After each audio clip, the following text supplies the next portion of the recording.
Can you hear me? Yeah. Good. So the story that I want to tell you is a story about naivety. It's about my naivety, but it's also about food, which I guess you're all here to listen to me talking about, and about politics. And it starts in the 1980s when I was roughly 14, and my school, which was a progressive school in West Jerusalem, decided to organize a series of meetings between us kids and Arab kids from a neighboring area. The idea was to get to know each other and start trying some way to eliminate prejudice, to bring hearts together, and all in all a very, very positive initiative. I just have to make a little clarification. The kids that we were going to meet are actually Israeli Arabs, and most of the Arabs, the Palestinians that get attention in the media are actually Palestinians from the West Bank and Gaza. So the Arab kids that we were going to meet were actually Israeli, fully fledged Israeli citizens.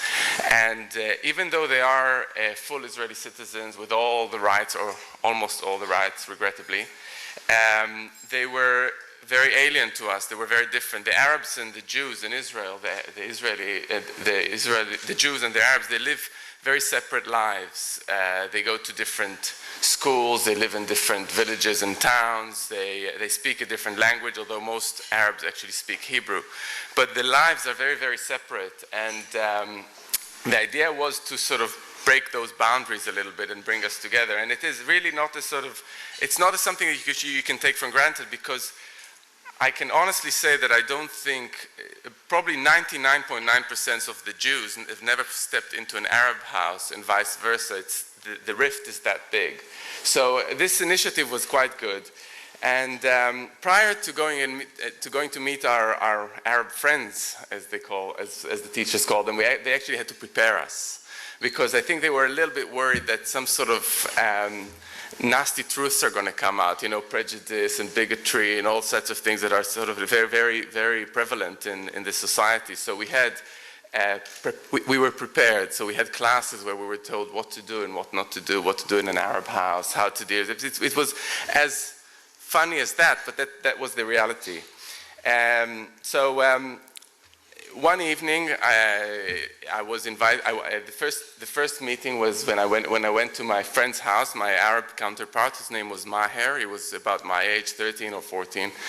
He was a bit shy, a nice guy, but after a while we sort of hit it on, and we became quite friendly with each other. And as I walked into his house, he took me to his room, and there was his bed, and there was the bed I was supposed to sleep in, which was about half the size. It was his youngest brother's, but he was vacated for the night, and I got his bed. Then we had dinner, and we were taken to the dinner table. Maher took me to the dinner table, and I was a bit shocked, because it was him and his father and myself and the little brother, but the mother and the sister were serving us. And it was all really very, very nice. And I remember in the back of my mind the whole time in this experience was my teacher from school saying, you eat everything you're given, right? You don't say no, don't be spoiled, and don't be childish, and don't offend them. You go to an Arab house, and it's just not polite to say no for food. So me being me, and I love food, and I still do, and everybody knows it, I'm a bit of a pig. I ate every little thing that was put on my plate. And as soon as I finished, I was on the side, I saw the mother coming back with another full plate with the same amount of food that I got before. And I really didn't have any problem finishing it. It was just wonderful lamb meatballs and cucumber salad, and all fresh and beautiful. And I finished that, and then as soon as I finished that, you can imagine the rest of the stuff. So that was dinner. As soon as we finished dinner, we went to sit in the living room and watch TV. His father, Maher, my friend, and myself. And again, we got wonderful sweets, baklavas of various sorts, and Arab coffee, big full glasses of Arab coffee. And I have to admit that this was really the first time I've actually had a coffee in my life. And not to mention this sort of very strong syrupy Arab coffee with lots of sugar and the sediment on the bottom. And you know, I sort of went like that and had the whole thing, and it was, I got it out of the way, and then as soon as I finished that, she was back with some more. And now I just want you to imagine what it was like to go to bed, this tiny little thing, and I'm stuffed to the gills with food. I just couldn't move, and then enough caffeine in my blood to sort of send me to the moon and back.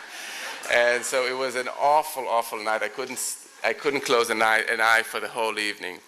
And the next day, I was just a total wreck. You know, we had to go to the village, and he took me to all his favorite restaurants, but I couldn't eat a thing. I felt horrible, and that was the end of the story. And just a little insight into what it's like to be part of a national project, you know, of reconciliation.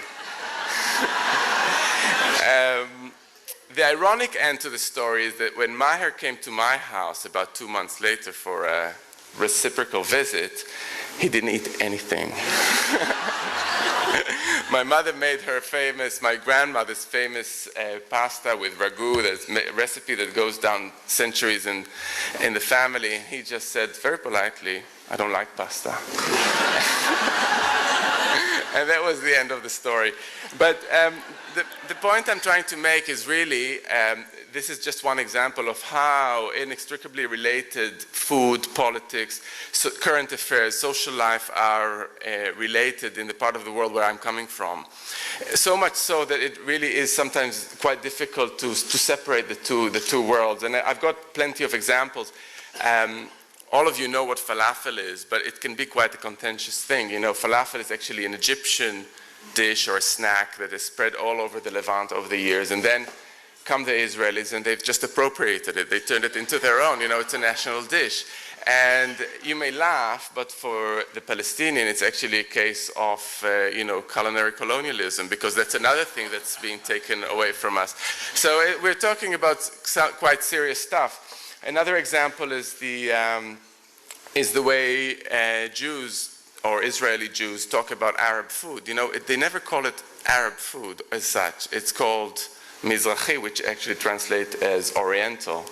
And so they would sometimes say Arab food, not too often, but they would never, ever, God forbid, say Palestinian food.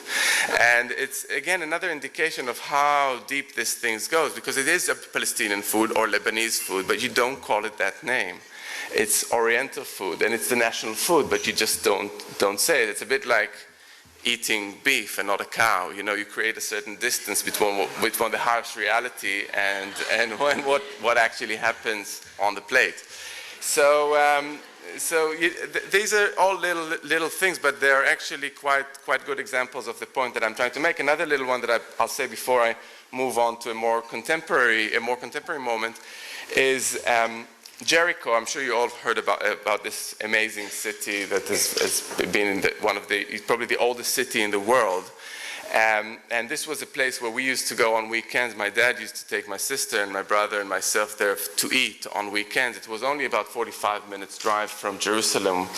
And it was the most amazing, sensual place you can just imagine. It's the oldest city in the world, but it's also the lowest. So it's it's in the Dead Sea. It's very hot and humid. And as soon as you get in there, you start smelling oranges and bougainvillea plants and flowers. It's all very rich and very, very sensual.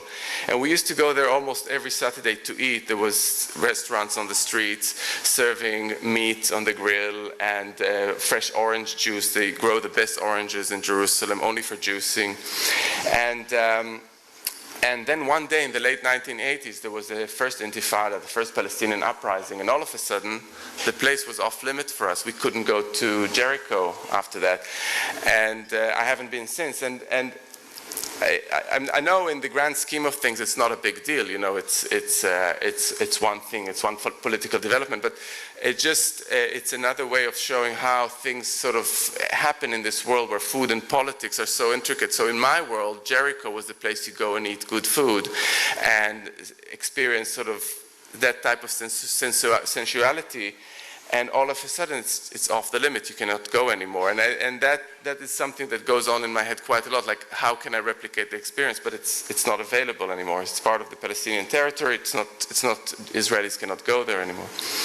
So these are a few examples. And then I'd like you to fast forward about 10 years, and I came here to England, and I was under the impression that over here in Europe, civilized Europe, people will never mix food and politics in such a way. I had this idea that, in a way, how can you contaminate this pure hedonistic experience of eating with all that nonsense and all these people's problems and stuff? People in Europe here are mature enough to sort of eat properly and not fight and not squabble and not have these rivalries. And for a while, I kept this impression intact. And then I set up on my culinary career when I came to London in 1997.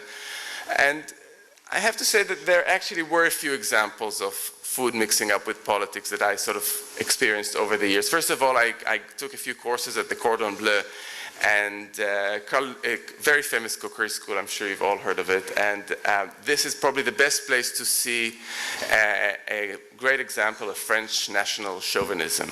This is where there are no other food counts in the world apart from French cuisine. And the most typical example was that the whole course was about 6 months course, and at the end there was a class under the title Other Foods, and and in that class, which was probably a couple of hours, we learned about Thai, Indian, Italian, and English cuisines.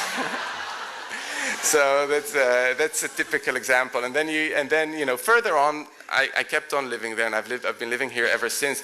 I have seen how food and politics do mix in this country as well. I mean, obviously there was the Michelin and chef wars. You know, everybody wants to win a Michelin star, and when you're in the restaurant business, it's big issues. You know, lives and deaths. People are very, very serious about it. And then there is the issues of organic and fair trade and all those elements where food and politics do get mixed up and combined. But going back to where I started, it's nothing like the life and death sort of experience that I always had in my imagination from growing up and in my experience. And it just feels a little bit sort of a take it or leave it type of politics. It's a middle class type of politics where things you can dwell on, you can talk about, you can add food to your other daily discussions, but actually it doesn't matter to people that much as what I've experienced until I arrived here. And in 2002, I opened Ottolenghi, just around the corner on Ledbury Road, and maybe one or two of you have been there, but the rest of you will have to come and visit one day. And I opened it up with a group of people. One of the main partners and creative force was Samim, the person who has been running the company with me since, and he's a Palestinian and an Arab. And no one said anything. It was a real surprise. I couldn't believe it did never actually draw any bit of attention that, you know, there is a partnership here between a Jewish Israeli and a Palestinian, and it all works and everything is, you know, hunky-dory. So it was actually quite refreshing experience in a way, because Sami and I are great friends, and no one said anything about it, and it's quite nice. And so things were going really well, and after a couple of years we decided to open another shop and expand, and then we found this very sort of nice leafy neighborhood in London called Islington, and we thought, oh, that would be a nice place for another Ottolenghi, and we did open another restaurant there, and it also did pretty well, and was quite successful and got great reviews, and everything was going well. And then one day I was sitting, I think it was 2004 or 2005, I was sitting at the table in Islington and having dinner. And next to me was sitting another woman, and she was having her dinner and with a friend, and she looked like a very sort of nice and civilized person. And we got talking, and someone sort of mentioned to her that this was my business, and she wanted to know all about it. And then she asked me where I was from, and I said, well, I'm from Israel, and I could see that it was not good. And she was not happy. But, you know, she sort of forgave me, and when she heard that another partner in the business is a Palestinian, her heart warmed up again, and she said, oh, that's lovely, and, you know, it's really nice. And then she asked me a little bit more about the business, and I told her that when we just opened, my first shop was Notting Hill. She wanted to know all about it. And when I said Notting Hill, I could see that now she was getting really upset, and her sort of whole face clouded up, and she was really sort of seriously tormented by something. I couldn't tell what it was. And then I got this, and this is the reaction. I'd like to read it because I couldn't quite make it as well as she did. She said, so she says to me, you know, this is all really, really, really great. I'm telling you, it's just fantastic. The two of you working together in harmony, it's just great. I just can't believe, though, that from all the places in London, you had to open your first shop in Notting Hill. Then she looked me straight in the eye and she says, did you know that this is now the heart of the Tory party? Then she paused, she looked me again in the eye and she says, shame on you, and she stormed off. Thank you.